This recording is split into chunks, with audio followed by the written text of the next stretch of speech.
Welcome to the podcast. My name is Dr. Noor Gajraj. Let's talk about the unhealthy divide, diagnosing and curing political hyperpolarization. Defining hyperpolarization. What is it? Hyperpolarization is the growing and intense ideological separation of a society's political groups where individuals move towards extreme viewpoints and away from the center. Affective polarization. This is a key component, defined as the increasing dislike and distrust of those in the opposing political group, which often becomes stronger than loyalty to one's own party. The threat, it erodes common ground, paralyzes governance, and threatens social cohesion by promoting an us versus them tribal mentality.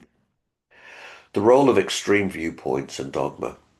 Hyperpolarization starts with and is driven by the most committed partisans. Extreme viewpoints. Political actives and elites often hold more extreme ideologies than the general public. These extreme views set the poles that the rest of the electorate is incentivized to align with. Dogma, a rigid, uncritical acceptance of a political ideology, often framed as the only moral or acceptable truth.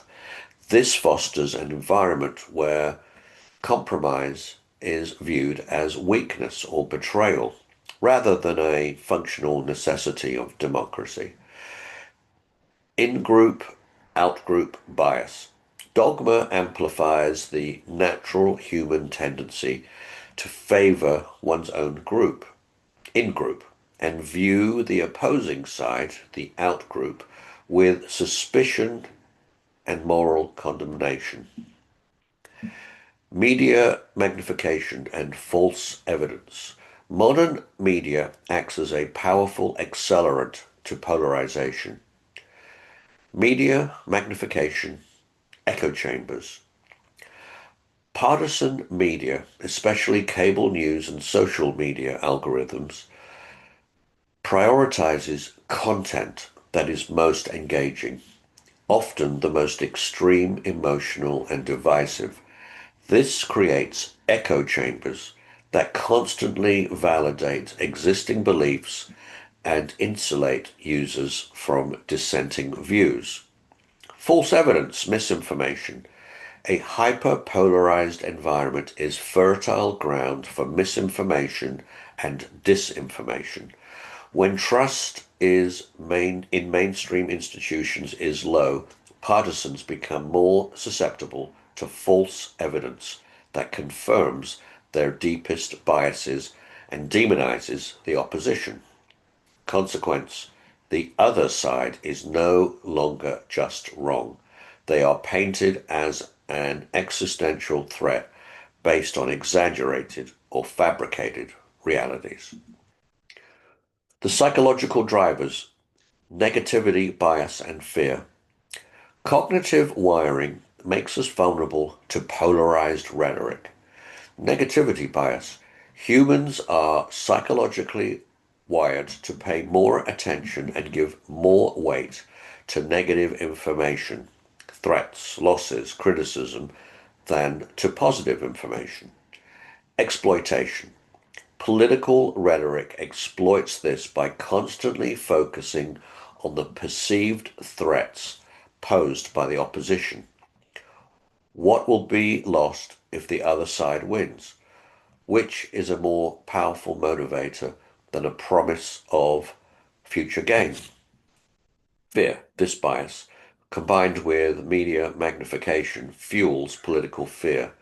Fear short circuits rational thought, reinforces the primal us versus them tribalism, and is the key emotional precursor to incitement.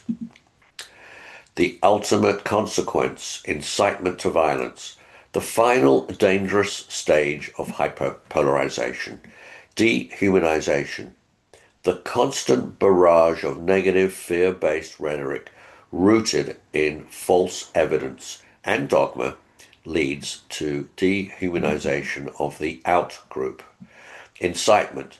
When the opposition is viewed as an evil existential threat, not a legitimate political adversary, the psychological barrier to aggression is lowered. Rhetoric moves from political disagreement to moral warfare, which can lead to verbal and online abuse, threats against public officials, and increased potential for real-world incitement to violence. Antidote number one, intellectual and media literacy.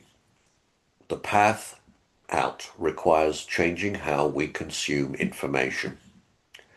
Antidote. Curiosity over certainty. Prioritize the desire to learn and be surprised over the desire to confirm one's existing beliefs. The echo chamber effect. Diversify media diet. Actively seek out high-quality news sources that challenge one's viewpoint rather than just those that reinforce it. Fact-checking.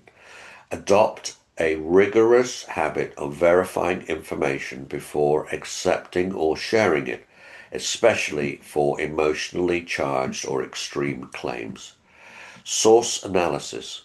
Recognize the profit motive driving partisan media to select and frame content for maximum emotional impact. Antidote 2. Bridging and perspective taking. Rebuilding common ground requires intentional personal effort.